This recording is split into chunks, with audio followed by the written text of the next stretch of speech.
Hi friends, சிம்பிளாக மொறுன்னு வெங்காய பக்கோடா தாங்க இன்றைக்கி செய்ய போகிறோம். வாங்க அதை ஈஸியாக டேஸ்டியாக எப்படி செய்கிறதுன்னு பார்க்கலாம். ஃபர்ஸ்ட் நம்ம வெங்காயத்தை கட் பண்ணி எடுத்துக்கலாம். நான் 2 பெரிய வெங்காயத்தை நீளவட்டமாக இது மாதிரி மெலிசாக கட் பண்ணி வச்சுருக்கேன்.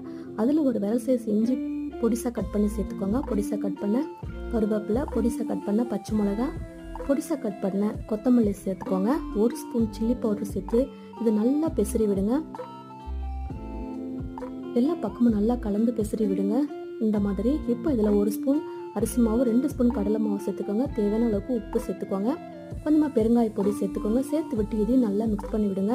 இப்போ இதில் கொஞ்சமாக தண்ணி சேர்த்துட்டு நல்லா மிக்ஸ் பண்ணிக்கோங்க. நிறைய தண்ணி சேர்த்துட்டாதீங்க, இந்த அளவுக்கு இருக்கணும். இப்போ கடையில் எண்ணெய் காய வச்சுட்டு நம்ம சேர்த்து எடுத்துக்கலாம். 2 பக்கமும் நல்லா திருப்பி விடுங்க. சூப்பரான வெங்காய பக்கோடா ரெடி ஆயிடுச்சு. நல்லா மொறுன்னு இந்த கிளைமேட்டுக்கு அட்டகாசமாக இருக்கும். இந்த வீடியோ பிடிச்சிருந்தா லைக் பண்ணி ஷேர் பண்ணுங்கள். மறக்காமல் சேவ் பண்ணி வச்சு ட்ரை பண்ணி பாருங்கள். தேங்க்யூ.